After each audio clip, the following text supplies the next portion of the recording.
Early in the year, Freewell released their own range of smartphone filmmaking accessories, but now they are going full steam ahead, releasing their own range of lenses and filters to go with it. Now, the big question is, can they compete against more established brands like Moment, Sandmark, and so on? And for full disclosure, Freewell sent me these lenses and filters to test and review, but they have no control over what I say or how I say it. So this is my honest and unbiased review. And the first two lenses in the set are the anamorphic ones, and you get two options, a 133 and a 155 D-squeeze factor.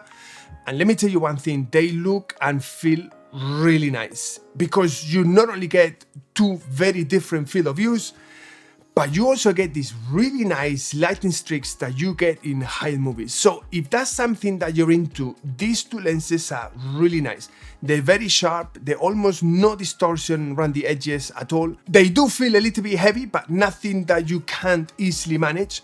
And to mount them onto the Freewell Sherpa case is very easy. You just line up the small line onto the pin and then twist it, and you're done. You just need to make sure that you line it correctly, because if it's slightly off, even if it's slightly, you're gonna have lens distortion or a wave effect and you cannot fix it in post. So make sure that it clicks in place and then double check and make sure that your straight lines are genuinely straight. But the look that you're gonna get with these lenses is fantastic, and naturally it's gonna be squeezing the image into the sensor. So if you use an app that doesn't de-squeeze in real time, your image is gonna look like spaghetti. Another thing that you need to bear in mind is that you may have to switch off stabilization. I've tested these two lenses with and without stabilization on, and I cannot see a noticeable difference. So in my opinion, do your own testing before you start filming and make sure that things work as you expect them to do.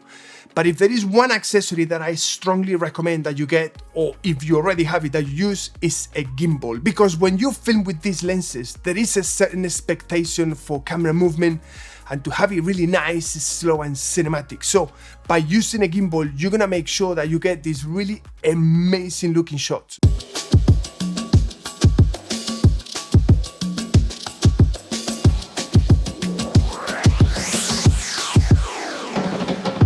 The next lens in the set is the ultra-wide lens, and I genuinely like this lens. Freewell has done a very good job here because there is almost no distortion whatsoever, even around the edges.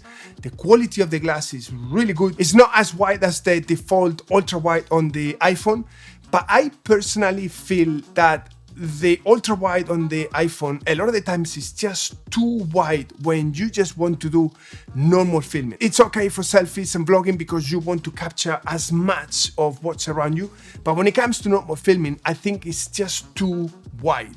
Whereas this wide angle lens, it's really nice. It just gives you the right wide angle field of view, but where you see the biggest impact is the moment light starts to go down, or in low light conditions or indoors, because the iPhone lenses, other than the main lens, they struggle with low light and your image is gonna start breaking up. You're gonna start to see noise and artifacts in the image. Whereas if you mount this lens, you're taking advantage of the main sensor and the image looks pristine clear. This is a lens that I think is a must-have for everybody, and these lenses come with their own set of ND filters that you can switch from the wide-angle lens to the anamorphic lenses.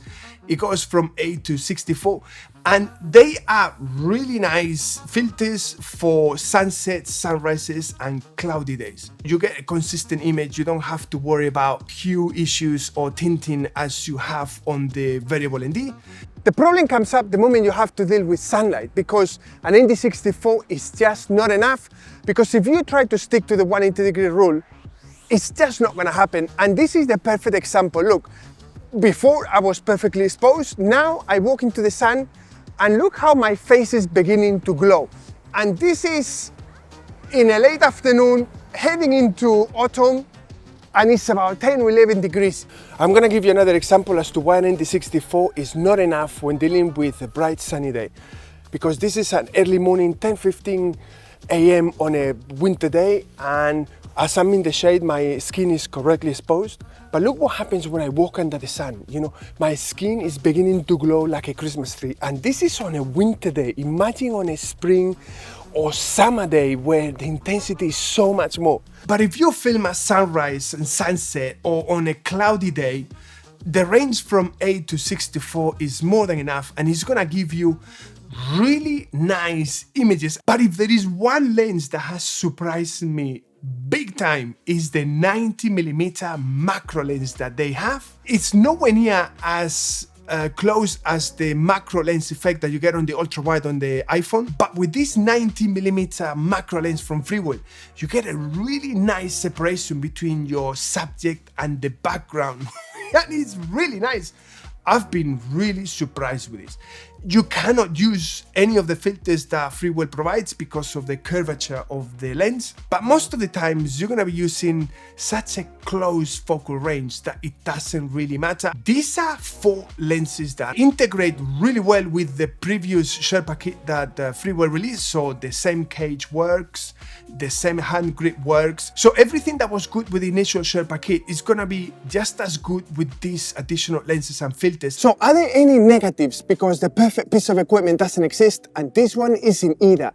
And the first one is to do with the lack of 128 ND, because as you've seen earlier in the video, on a bright sunny day, an ND64 is not enough. It doesn't matter how much they try to sugarcoat it to you. So not having a 128 ND or a range from 64 to 128 means that you don't have that flexibility of filming in whatever environment, whether it's cloudy, sunny, low light, or extreme bright.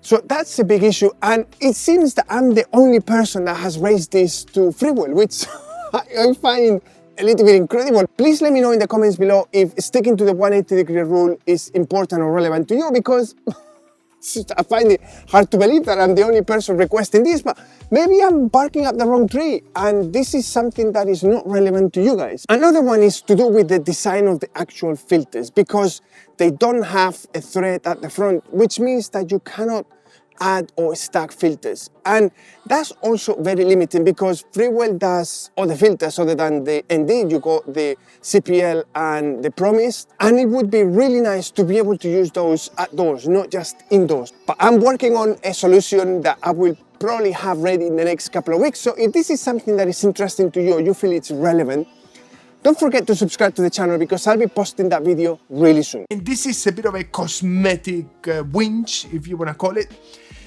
But it's something that it does get on your nerves when you are on location.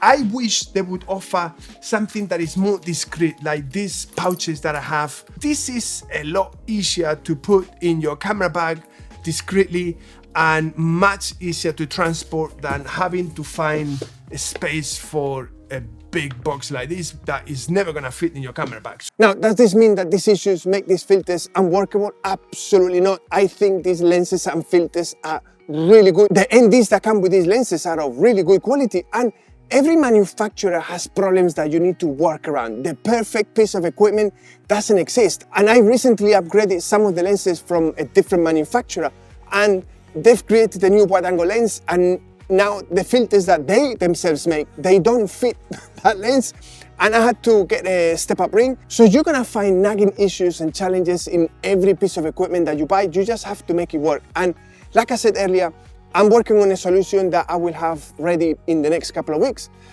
But don't be fooled by this. These lenses and filters are fantastic quality, and they add on to what was already a fantastic set with the Sherpa. And I can only imagine that a telephoto lens is only just down the road, because it's a natural progression.